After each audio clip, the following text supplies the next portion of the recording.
यार जिंदगी में बड़ी से बड़ी गलतियां हो जाती हैं, उसके बाद जब हम रियलाइज करते हैं तब डिप्रेशन में चले जाते हैं। क्यों, आपके साथ भी ऐसा होता होगा ना। Welcome back on MG 90.8 FM. This is RJ Manisha विद यू। शो शुरू है लव यू जिंदगी। एंड इस शो में आज हमारे साथ हमारी स्पेशल गेस्ट है सायकोलॉजिस्ट सविता सातपुते मैम। नमस्ते मैम. नमस्ते मनीषा. मॅम, आपण खरं तर खूप गोष्टींना एक्सप्लोअर करणार आहोत, पण म्हणजे विचार तर आपण करणार, तो व्यक्ती करणार की आपण हे सोडायला पाहिजे, पण ते होत नाही. तर काही असं मार्ग आहे का, ज्या काही हॅबिट्स आहे का ज्या फॉलो केल्या पाहिजे? हो, समस्या आहे तर निरसन आहे. येस. फक्त पाहिजे तर अनुभवातून येणाऱ्या ज्या गोष्टी आहेत त्यामधून शिकणे. तर या समस्यांमधून आपण कसं बाहेर यायचं, स्वतःला गिल्ट फिलिंग मधून कसं बाहेर काढायचं. कारण की स्वतःच आपण याच्यामध्ये ट्रॅप झालेलो आहोत. एक्झॅक्टली. म्हणून आपल्याला स्वतःच हे प्रयत्न करायचे आहे. म्हणजे सर्वात पहिले तर तो व्यक्ती माइंड मध्ये ट्रॅप होतो की आपणच गिल्टी आहे असं विचार करून. Yes yes yes. सो काय प्रोसेस असते मग याच्यातून बाहेर पडण्याची?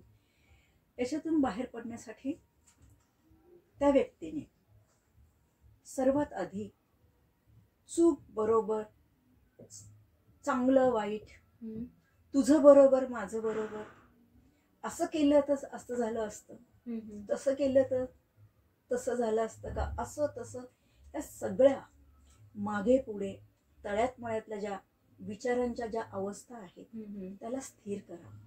अच्छा. आणि या विचारांच्या अवस्थेला शांत स्थितीमध्ये आणण्यासाठी सर्वात महत्वाचं तुम्ही काही ब्रीदिंग टेक्निक्स आणि मेडिटेशन याचा उपयोग केला पाहिजे. ओके. हे झालं मुख्य महत्वाचं. येस. त्याचबरोबर काही स्टेप्स मधून आपण जाऊयात. जसं की खूप साऱ्या गोष्टी आहेत. तुम्हाला जर हे कळलं की मी आता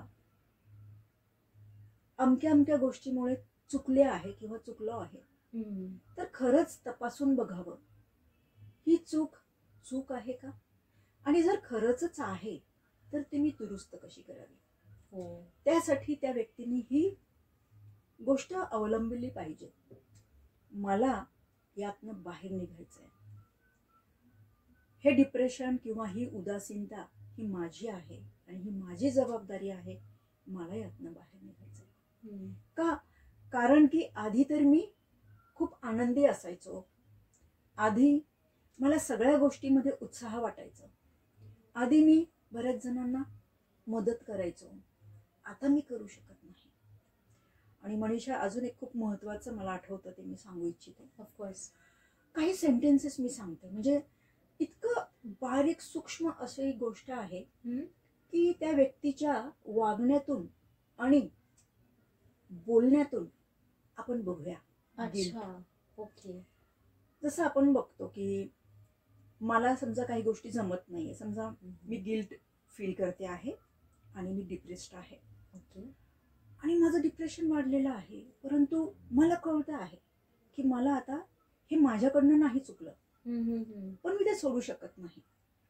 तर मला येणारे जे थॉट्स आहेत, जसं की मी म्हणेल सॉरी, मी तुला मदत नाही करू शकले, सॉरी मला थोडासा वेळ लागेल, आता माझं काही खरं नाही, हे मी केलं नसतं तर माझ्यावर ही वेळ आली नसती, आता माझं काहीही होऊ शकत नाही, माझ्याकडनं चुकलंच आहे, तर आता काय.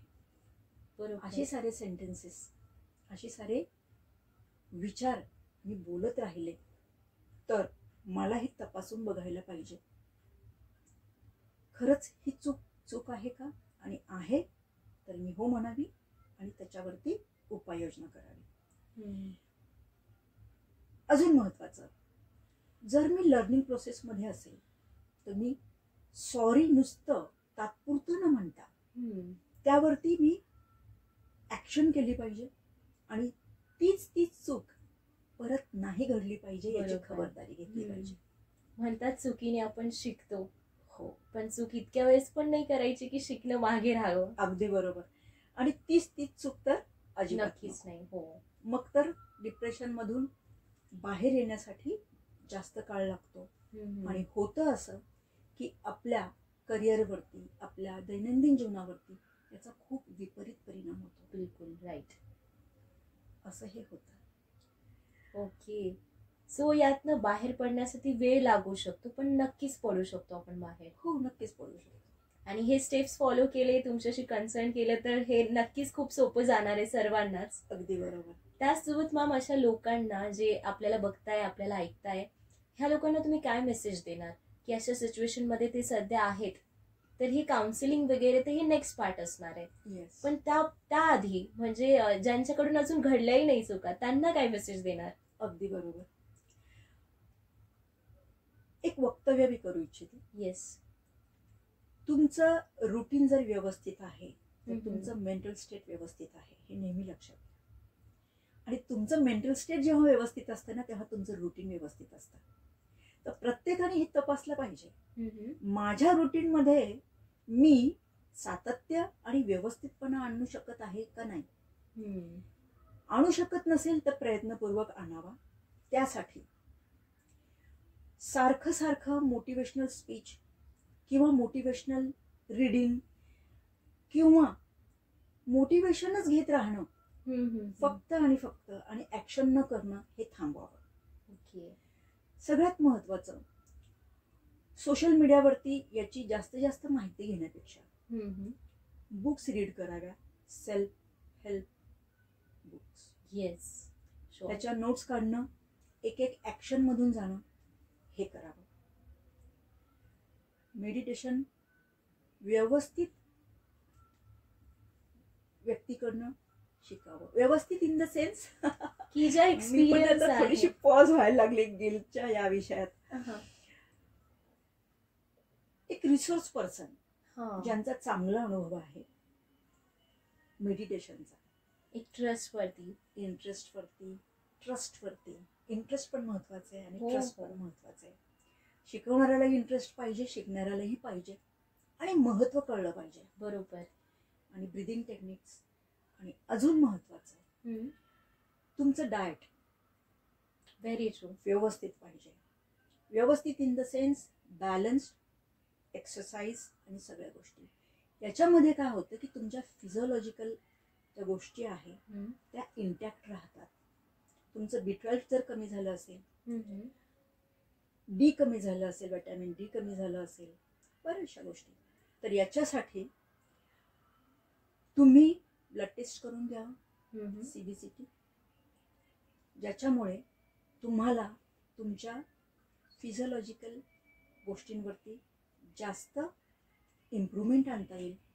फक्त आणि फक्त विचार आणि माइंड याच्याच वरती फोकस न करता तुम्ही तुमच्या फिजिओलॉजिकल गोष्टींवरती पण जास्त महत्त्व दिलं पाहिजे. का? कारण की तुमचं न्यूरोलॉजिकल गोष्टी पण इंटॅक्ट राहणं अत्यंत महत्त्वाचं आहे. Very true. तुमचं हिमोग्लोबिन कमी झालं यानी तुम्हाला गोष्टी विसरल्यासारखं होतात आणि बऱ्याच गोष्टी. याच्यासाठी वेगळं काही असं नॉलेज सांगायची गरज नाहीये. हे नॉलेज तर प्रेक्षकांकडे खूप आहे. खूप आहे. बरोबर. Yes. Thank you so much ma'am. आणि जसं तुम्ही म्हटले की रीडिंग करत राहा, म्हणजे सोशल मीडियापेक्षा हे आजकाल अवघड जाणार आहे, पण नक्की करावं लागणार आहे. कारण स्वतःची काळजी घ्यायची तर एक पाऊल आपल्याला समोर टाकावं लागणार आहे. सो थँक्यू सो मच की तुम्ही आम्हाला इतकं डायरेक्ट केलं in a very positive way. And thank you for coming here and inspiring us. Thanks a lot. आणि मॅम अजून तुम्ही याबद्दल काय सांगणार? अजून एक गोष्ट सांगू शकते. जसं की ब्रीदिंग टेक्निक, हे तुम्ही कसं करावं, किती करावं, आणि मेडिटेशन हे तुम्ही तत्काळ जर सुरुवात केली करायला तर तुम्हाला तुमच्या इमोशनल बॅलन्सवरती खूप कंट्रोल येतो. अच्छा. त्याच्यासाठी तुम्हाला थॉट प्रोसेसला अलाइन करावं नाही लागत. कारण ओव्हर थिंकिंग मुळे काय होतं, तुम्ही तुमच्याच गोष्टी, तुमचेच विचार एका वे मध्ये नाही नेऊ शकत, त्यांना इंटिग्रेट नाही करू शकत. अशा वेळेला मेडिटेशन तुमच्यासाठी खूप महत्वाचं ठरतं. आणि पुढील भागामध्ये आपण मेडिटेशन बद्दल विस्तृत माहिती घेणार आहोत नक्कीच आणि ब्रीदिंग टेक्निक्स पण शिकणार आहोत. नक्कीच मॅम. आणि हे खूप हेल्पफुल असणार आहे आपल्यासाठी आणि आपल्या लिस्नर्ससाठी. Thanks a lot once again and stay tuned to MGM 90.8 FM. साथ है तो बात है.